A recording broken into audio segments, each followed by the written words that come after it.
Papa mummy के लिए best gift कारवा मिनी।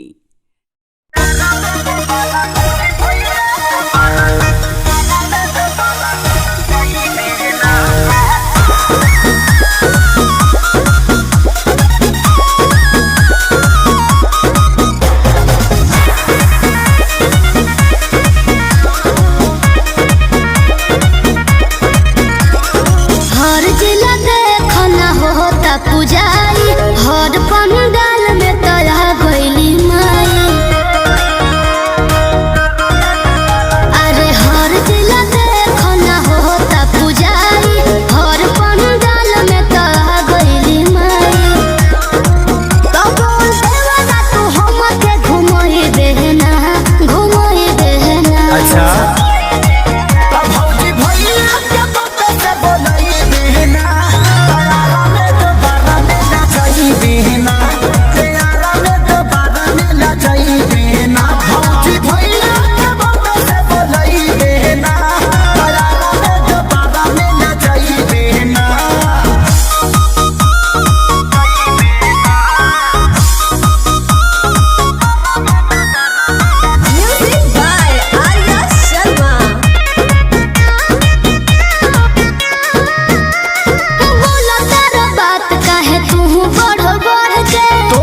घुमाई की जापाना में हर के। अच्छा अरे चलो नहीं यारा तो छपरे घुमाई दो अपना मरब से पेटीएम करवाई दो।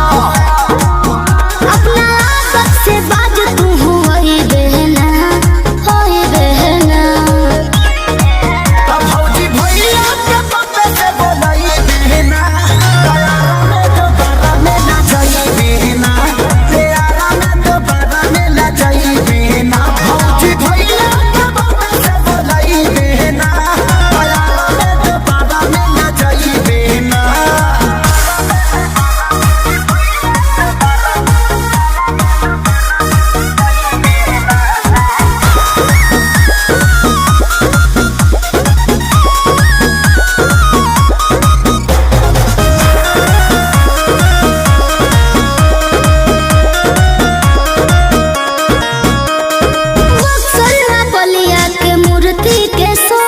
सासाराम में मेला लागल बा बेजोड़ हो।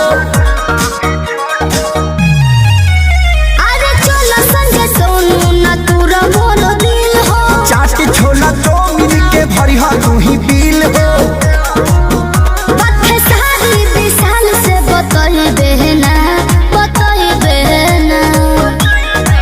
अब भौजी भैया के पप्पे से बोलाई बहना यारा में तो बारा में ना जाई बहना यारा में तो बारा में ना जाई बहना। भौजी भैया के पप्पे से बोलाई बहना यारा में तो बारा में ना जाई बहना।